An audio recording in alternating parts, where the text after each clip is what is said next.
Good morning. My name is Stephen Lloyd. I'm a physician here in Columbia, South Carolina, and I've developed some innovations in an effort to try to improve access and quality in colorectal cancer screening, which is performed through colonoscopy.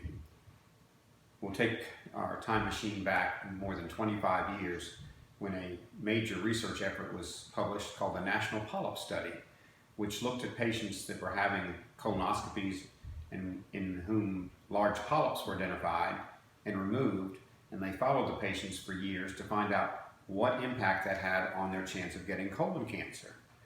And the results were very gratifying. It looked as if performing colonoscopy and removing the precancerous polyps could reduce a patient's risk of getting colon cancer by more than 80%. That was fantastic, especially when colon cancer was striking about 150,000 Americans every year. So this is an opportunity to try to intervene. What many people are not aware of is there's a thing called the polyp to cancer sequence. From the time a polyp starts until it turns into cancer, takes an average of more than 10 years. If we do a colonoscopy, remove the polyps, they can't turn into cancer, and therefore we should have a major impact on reducing the carnage from colorectal cancer. Fast forward now to 25 years later, the incidence of colorectal cancer, still 150,000 people are getting colon cancer every year, and 50,000 people are dying. And we're very disappointed that colonoscopy has not achieved its promise.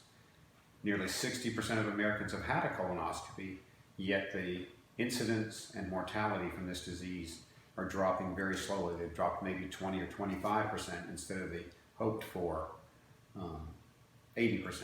So what I'd like to do is teach you a little bit about what a colonoscope is and why we think there are some ways to improve the ability of colonoscopy to protect people from colon cancer. A colonoscope is a very flexible instrument.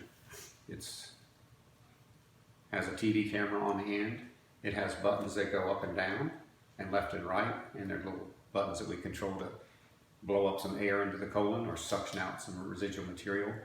And by using this device, we're supposed to be able to get into the patient's colon, go all the way around the 5-foot long colon, which goes up, across, and down all the way to the appendix. And I'm going to teach y'all a little bit about why having additional hands and eyes and ears in the room can improve, nearly triple, the ability of colonoscopy to prevent patients from getting colon cancer. Again, I'm Stephen Lloyd. I'm hoping we can work together to try to stamp out the preventable cancer, colon cancer. Thank you.